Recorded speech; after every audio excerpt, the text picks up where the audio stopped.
Sunday আসলেই মনটা মনে হয় এরকম বলে যে কিছু স্পেশাল খেলে ভালো হয়, স্পেশাল খেলে ভালো হয়। আর খেতে গেলে তো স্পেশাল কিছু রান্না করতে হবে।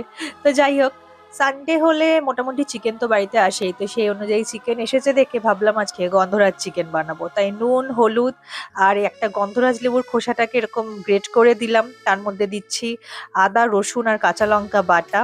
তারপর এক টুকরো গন্ধরাজ লেবুর রস দিয়ে দেবো, একদম সামান্য, খুব বেশি হলে কিন্তু তেতো হয়ে যাবে।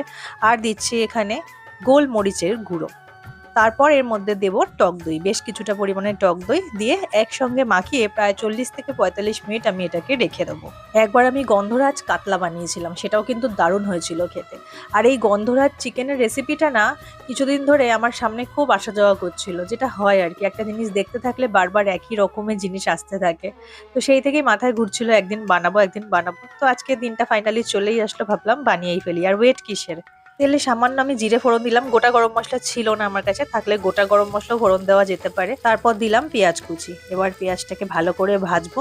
পেঁয়াজ ভাজতে ভাজতে তোমাদের সঙ্গে একটা কথা শেয়ার করি, এরকম আশা করি অনেকের সঙ্গেই জীবনে ঘটেছে যে যতক্ষণ তুমি একজনকে দিয়ে যাচ্ছ দিয়ে যাচ্ছ দিয়ে যাচ্ছ ততক্ষণই তুমি ভালো।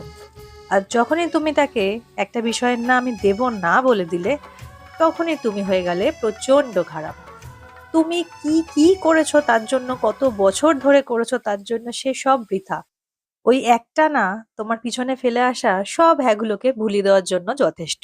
মানে আলটিমেটলি তুমি যদি তার স্বার্থে না লাগতে পারো তাহলেই তুমি খারাপ। যাই হোক, পেঁয়াজের মধ্যে আদা রসুন কাঁচা লঙ্কা বাটাটাও দিয়েছি, আর কয়েকটা কাঁচা লঙ্কা চিড়েও দিয়েছি।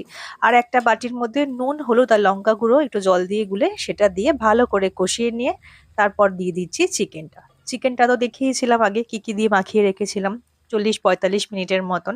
যাই হোক, এবার চিকেনটা দিয়ে মশলার সাথে ভালো করে মাখিয়ে আগুনটা একদম কমিয়ে ঢাকা দিয়ে রাখবো। তার মধ্যেই চিকেন দিয়ে যে জল বেরাবে তাতেই চিকেনটা সিদ্ধ হয়ে রান্না হবে, এক্সট্রা করে জল দেওয়ার দরকার নেই।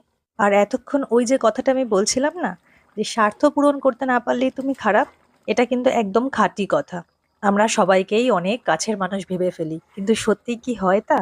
কাছের মানুষ হওয়া অত সহজ কথা নয়। নিজের মানুষ হতে গেলে না স্বার্থ বিসর্জন দিতে হয়। যাই হোক, আমার রবিবারের চিকেন আর আমের চাটনি একদম রেডি হয়ে গেছে, জমিয়ে খাওয়া হবে। আর অলরেডি আমি চিকেনটা টেস্ট করে দেখেছি, দারুণ হয়েছে। একদিন তোমরাও ট্রাই করে দেখো, সেদিন ভাত একটু বেশিই খাবে।